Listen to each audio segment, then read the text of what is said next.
Welcome to the wonderful world of wine, exploring all things wine with you. We are your hosts, Mark Lindsay and Kim Simone, and you can find us on Facebook at The Wonderful World of Wine.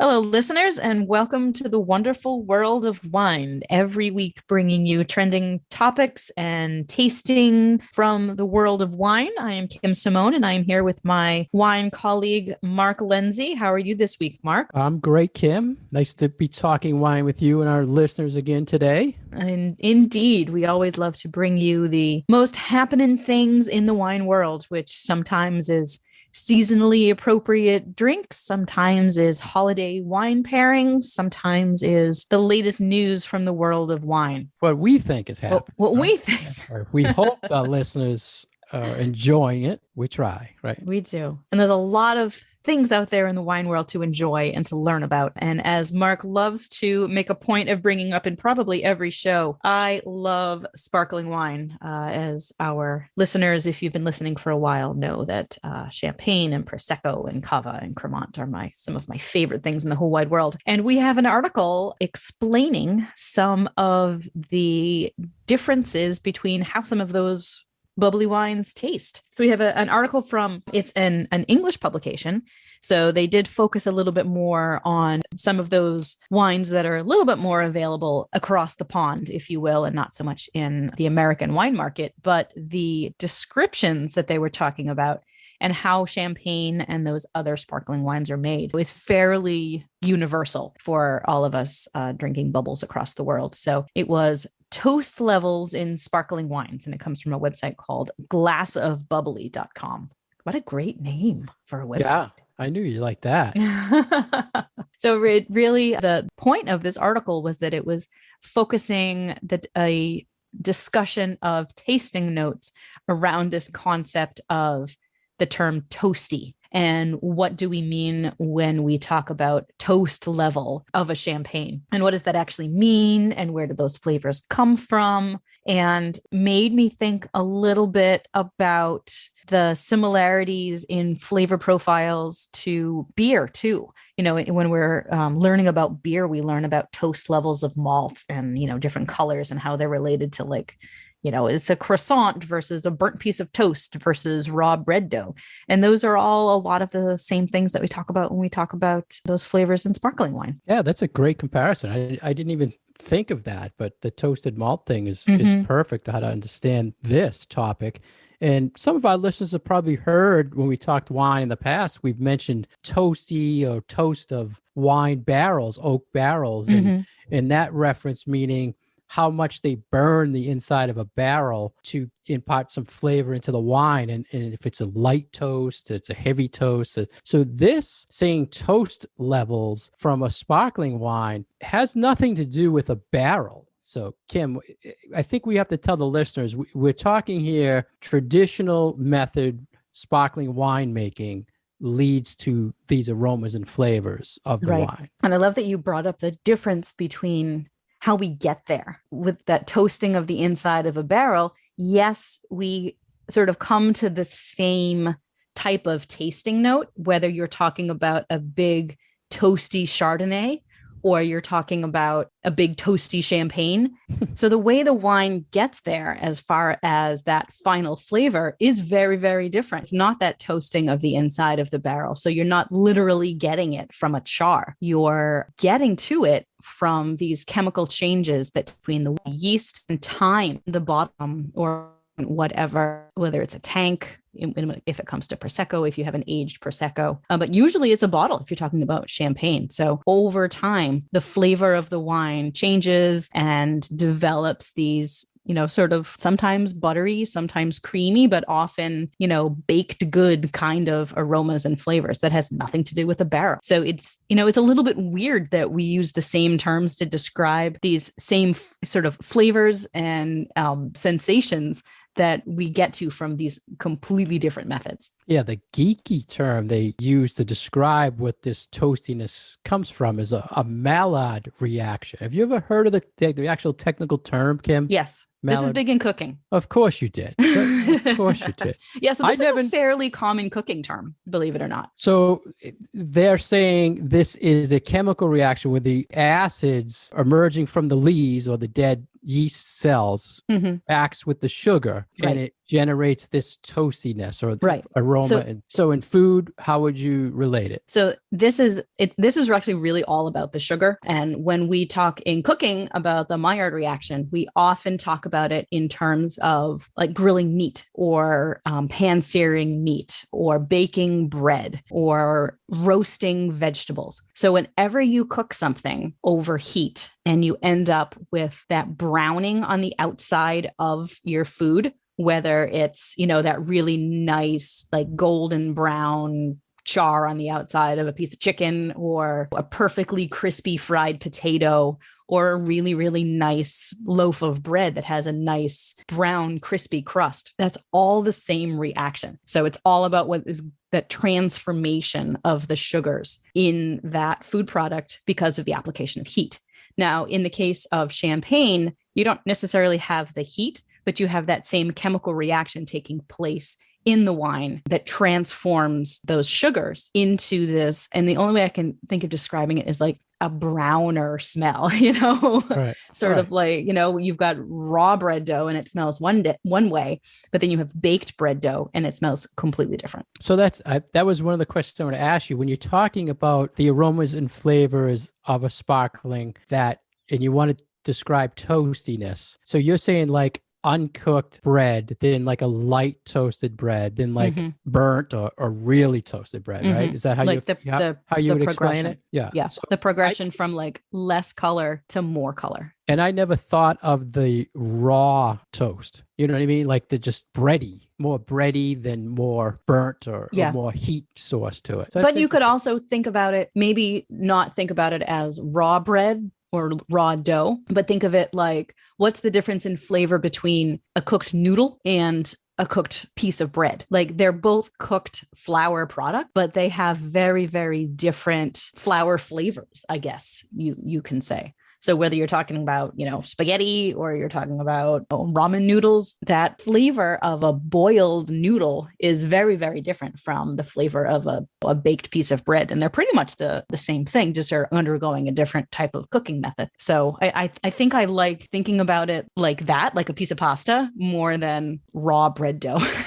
Maybe because it's more appealing to talk about spaghetti than it is about raw dough. Yeah, I understand that. So we're talking here sparkling wines that's made what they call the traditional method. It's sitting on the yeast. It's capped off and it's fermenting in the bottle. So the yeast is dying off. The sugar is eating up the yeast, right? And it does create a little bit of heat in the bottle, but it's not just champagne. There's other traditional methods of sparkling made all over the world. And then you open it, and the difference between this traditional making and something that's fermented in a tank is you don't really get this toastiness. And it's the unique character. And the longer it sits on that dead yeast, it imparts more of that into the wine. And as far as styles, Kim, when you describe or someone's asking about champagne, you drink a lot of sparkling. Have you noticed levels of toastiness based only on the aging length or just in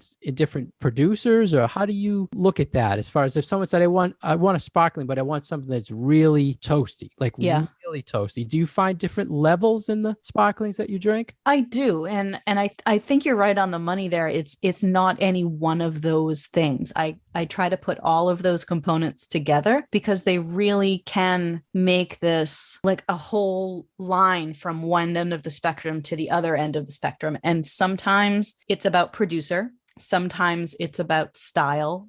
Sometimes it's about what is this sparkling wine. So like, for example, like you were just mentioning, the tank method production bubblies, there's nothing wrong with them being made that way. They're not the same as champagne. They don't necessarily get this toastiness. So if you're looking for something that's fresher and lighter, and you get more fruitiness, which I think a lot of people really like in their wines. You want to be on one end of the spectrum. So you want the classic example of this is Prosecco. So whenever someone says that to me that they want something that's, you know, a light, fruity, easy drinking kind of sparkling wine, like I feel like Prosecco is the way to go because it doesn't have any of this toastiness. And sometimes this toastiness can get a little funky. Right. Like right. sometimes it, you know, turns the corner to be like reminding you of a glass of sherry or toasted nuts or, you know, sometimes burned things. So like, or as if the bottle has been open for too long. And if all you drank was Prosecco and then you moved into this other style with the toasty levels, you'd probably freak out a little bit because it's totally different style. Right. It might not be your style. Right. Like they both have bubbles, but that's kind of where the similarity ends. So I think it comes down to figuring out what people are interested in drinking, you know, where their sort of style profile is, and then work within the, okay, will the Prosecco work better for you? Or will this particular producer of champagne, who I know makes this more toasty style versus this producer who makes a little bit of a less toasty style. So once you get into actual champagne from France, then I think that's when it comes down to producer, and it comes down to, is this their basic house style of champagne that they produce year in and year out, and they're always trying to make a consistent product? Or is this a vintage champagne, or is this one of those sort of specialty bottlings?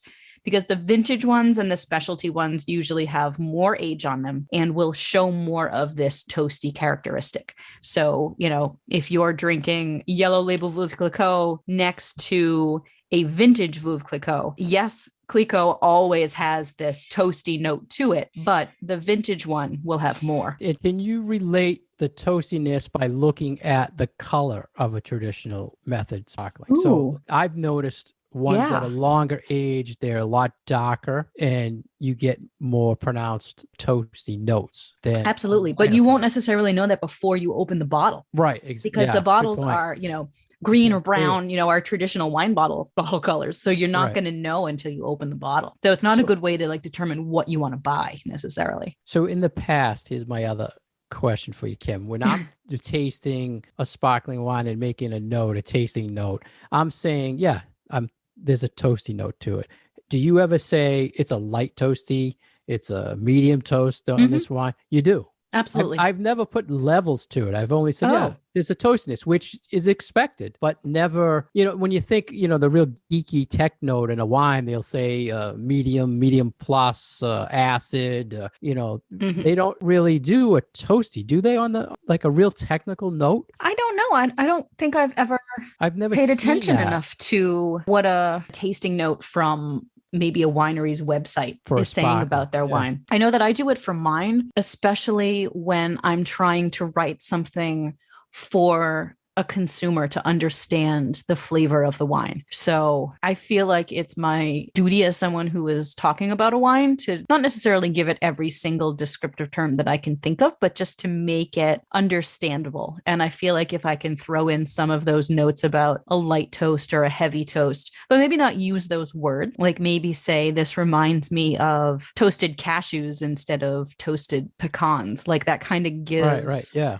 You bring up a good point. A difference of, you know, different level. There is a lot of nuttiness involved to when you're talking about the sparkling too. So that's a good comparison. So or like the difference between croissant versus, I don't know, burnt baguette, or what else can I think of? Well, caramel, or, you know, toffee, or, you know, those kinds of flavors and aromas. That leads to good food pairing ideas and suggestions too, because the more that toasty note you get, the more you could play with foods that have more toasted levels or nuttiness to it. Or even just basic heavier foods. Right. So if you have one of these wines that, yes, it's technically a light bodied wine because it's white, first of all, it's got bubbles to it, which always sort of lightens the palate, but you've got these flavors that are really rich, even without necessarily having any sugar or whatever. Those flavors will really stand up to a heartier dish. Like you can put them with, sparkling wines go with like everything. Right. I mean, as everybody knows who listens to me, you know, I find them to be one of the most versatile wines out there for pairing with like anything. Like I would totally put a bottle of good champagne with roasted potatoes, with barbecued chicken, anything that's got some guts to it, some significant flavor. Yeah, this all gave me ideas of doing an actual tasting where you have different styles of sparkling with different toasted breads, like a crostini, say that's, light toast or no toast, and then build it up and pair it with wines that matched at that level. I think it would be like a interesting comparison to compare like the level of the sparkling to the level of the toast on the actual bread. Well, I always come back to the pairing of champagne and potato chips. Yeah. Or French fries. And it's like this champagne goes better with, a light, crispy French fry, but this champagne goes better with like those, what are they, like golden russet Cape Cod potato chips that are like really dark. Really dark. Yeah. That would be a very interesting tasting comparison. It's like, this is already like my favorite food to put with champagne. Why don't we try a whole bunch of potato chips? See, so many ideas. I love it. But a lot of people, I hope our listeners learn something about toasted levels and sparkling. So it's, we learned a few things from it. I think it's interesting. And it doesn't have to, you don't necessarily have to stick to this very like British interpretation of toast. Like there are lots of other cuisines from other places in the world that also utilize this flavor profile. So if you think of like fried spring rolls, or you think of dishes that have like a sticky glaze that still has this not so much buttery, but this cooked on, almost getting to the point of being burnt but not burnt sort of flavor profile, is this super caramelization. It's a lot of those same flavors too. So those types of foods, again, would go really, really well with these champagnes that have this more toasty profile. And I think it's completely appropriate to then, use those terms in the description as well. Like we don't necessarily have to stick to this English or French food diction to just tasting term. There are a lot of other things out there that make perfect sense when you taste a wine and smell a wine. You're listening to The Wonderful World of Wine, and we are your hosts, Mark Lindsay and Kim Simone, exploring all things wine with you. You can find us on Facebook at The Wonderful World of Wine. For any questions or comments, we'd love any feedback from you. If you want more information about Kim, you can find her website, VinitasWineworks.com. If you like more information about myself, you can find me on FranklinLiquors.com. And you can hear us every week on WFPR.FM. Next, we want to talk about something that Liquor.com mentioned, and Kim was excited about this, the use of wine syrups in your drinks. And I have to admit, Kim, it's not going to shock you, but I knew nothing about wine syrup, but I know you. On the other hand, you saw this article and you're like, this is a total Kim article. Yeah. Well, no, when I see something like this, I know it's different. So I think we have to talk about it. We have to tell the listeners about it. I'm sure many listeners probably know or do this, but it's basically taking leftover wine that you have and you make a syrup from it and you put it in your drink somehow. So I'm sure you've done it, right, Kim? So tell our listeners how Kim does this. I'm happy to. I mean, I know you make vinegar. I have a feeling that we've run across this concept when we've done shows that focus on articles that are like, leftover 15 wine. things to do with your leftover wine, like those kind of things. But I actually think that this is really seasonally appropriate as we're going into summer, and as I think we're sort of in the midst of having this really interesting sort of seasonal cocktail thing where people are looking to brighten up their afternoon or early evening summertime cocktails by maybe doing something that's a little bit lighter. You don't want something really heavy like a martini when it's, 85 degrees out. And I think using these wine infused or fruit infused, all these other lighter, flavorful things is a really fun and like this bright way of having a refreshing summertime kind of cocktail. So it's adding, you're saying that syrup is more to add different fruit flavors to another drink. I think that it can work really well alongside summer fruits. Yeah. and other flavorings for a whole variety of things. And it doesn't even need to be something that is like really boozy heavy. Like if you make a wine syrup and you have some other fruits in there, you have a fairly low alcohol syrup. And then if you even just add that to seltzer water, you've got something that is fairly light. It's got a little bit of the flavor of the wine in there, but it's not something that is going to really cause you to get super super drunk, kind of like the wine cocktail equivalent of a session beer, lower in alcohol, easier to drink when the weather is really hot, because you don't want to overheat and you don't want to get dehydrated.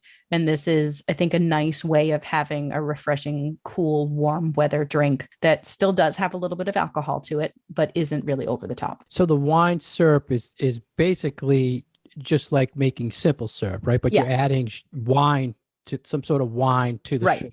And so, and I would consider it an ingredient to use in something else. So I look at this as very similar to, if people are familiar with what a shrub is. So a shrub is like a sweetened flavored mixer that has a vinegar base, whereas these things are a sweetened kind of fruity cocktail ingredient that has a wine base. So you would use your leftover wine, you would add some sugar to it. Maybe you could add some fruit to it, and you would reduce it a little bit. You would dissolve the wine in it. As you're heating it up to dissolve the sugar, you're going to evaporate some of the alcohol. So you're going to end up with a slightly lower alcohol syrup to begin with. And then you've captured that fruity essence of the wine, depending on what kind of wine you're using. And it's one of these things where then you can just add it to stuff. So you could add it to a sangria and, get a different kind of fruit flavor to your sangria.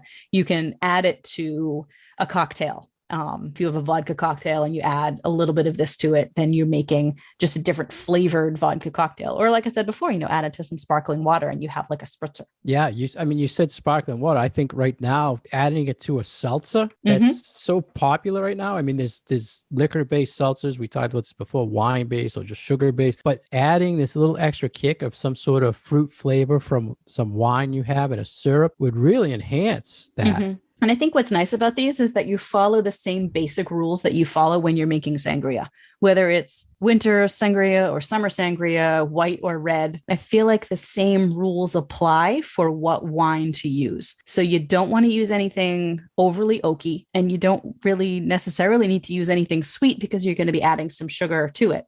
So other than that, yeah, tannic, nothing super tannic, nothing right? too tannic for your reds. You want a fruity, lighter red. I really feel like these go hand in hand with a lot of the sangria recipes that are out there.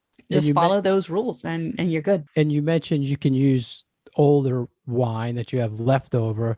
They recommended you can also use older bubbly, and they actually suggested use the older bubbly because maybe the carbonation isn't as much, and the acid won't be as strong if it's a little, open for a while. Right. But have you ever used bubbly to make a syrup? Not to make a syrup, although I have a recipe for making a gelatin with it for adding on top of like a fruit tart. And I haven't done it yet, but I really would like to do that. But I would advise our listeners to differentiate between old, meaning it's been open for a few days, versus old, like vinegar. You should have drunk it 4 years ago and it's been sitting, on your fridge or in your bar. And when you pour a glass of it, it's really brown.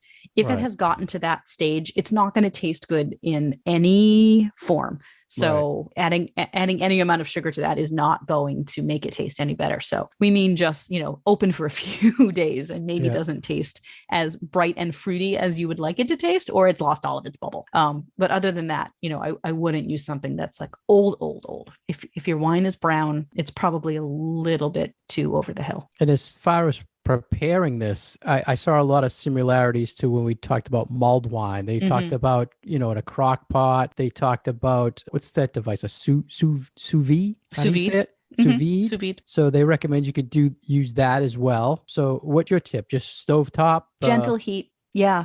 Regardless, it doesn't really, I don't think it really matters what device you use as long as it's low, gentle heat. You don't want it to come to a rolling boil because you don't want to do that. Have you seen this in a commercial form? Like my example is you see simple syrups all the time. And I find it funny. You have two ways people look at simple syrup. They say, oh, I can do that. I can make that. No problem. I'm not going to buy it. And you have the people, oh, you could. Yeah. I don't have to put up with making it. Right. I'll pay for it and I'll buy it. Have you ever seen wine syrups? No. I haven't. And I wonder if that's because it still has some alcohol left. It's not like, I don't know. I was going to say cooking wine that you get at the grocery store, but that actually does still have. I know I'm not going to get you started. I don't think that would stop. I mean, I think it's a way you can get alcohol in a food store without any issue. You know what I mean? I think, you look at any, extracts and stuff like that it's the same thing. But I would think that you would want more of this wine syrup because yes, you're boiling a little bit, you're dissolving sugar in it, but you're not necessarily concentrating it all that much. Like you would really have to give it a lot of time and water evaporation in order to reduce it down to like a real syrup. And the reason why it's syrupy is because of the sugar that you added to it. The reason it's syrupy is not because you're taking a significant amount of the water out of it. And the longer that you heat it, the more of the aromatics and the more of the flavors that you're going to lose. So that's sort of the difficulty of the difficulty of adding heat to wine because it's really sensitive to heat. So like you'll notice if you're making let's say a beef stew with a bottle of red wine that you like to drink. You have a glass of that red wine and then you're using it the rest of the way in cooking. That sauce that you're making with that red wine is not going to retain really a lot of the characteristics of that wine that you're so used to drinking. Because by the time you add a lot of heat and other ingredients and things, you're losing a lot of those aromatics. You're breaking down those chemical compounds that give wine those unique characteristics. So heat is an enemy. So what is one wine style you would like to try this on? That I would totally do this with Sauvignon Blanc. Really? Absolutely with rosé. See, that's why we're so different. Oh, really? Oh, man. I think I would try it with a port wine, just because it's a big wine that has a lot of things going. I would think like a delicate, like Sauv Blanc, I would lose a lot of that fruit. Yeah. But you get the brightness of the citrus, like you get that acid. So when you're still going to retain that citrusy, and like put that with some gin. Like, oh yeah, yeah, no, that works. Yeah, I would think you would have lost a lot of that citrus fruit. I think you lose some of it. But my concern with the port would be if you have. I mean, port is always aged in barrels, and I would be afraid that by concentrating that, all you'd taste was oak. Really, you lose all the fruit and just get the oak. And also, how much sugar you're going to add to that? I mean, that port already has so much sugar. Well, that's the whole thing with syrup. So much sugar. Yeah. Now, can you use different types of sugar when you? I would assume that you would, but and then different types of sugar would add different characteristics to the. Yeah. So if you were to use like brown sugar, I would do that with like a Chardonnay because then you're highlighting those caramelly notes because your wine and your sugar have those characteristics. Mix that with some bourbon. That'd be good. Yeah. And don't they make like wine sugars?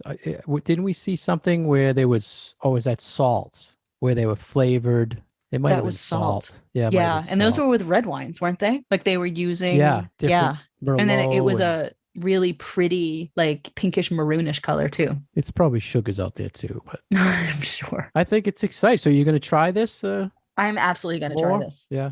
I mean, I'm always thinking of new fun things to experiment on my girlfriends with, like when they come over for drinks. We've been holding driveway drinks, since the pandemic began because we couldn't go into each other's houses. So we would just sit in the driveway and have a cocktail. So I was always springing new things on them. So I think a wine cocktail with a wine syrup would be a lot of fun.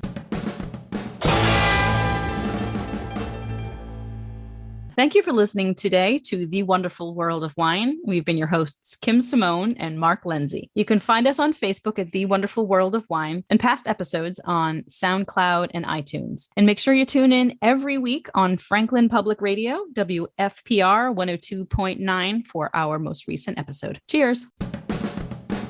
Wine, wine, wine.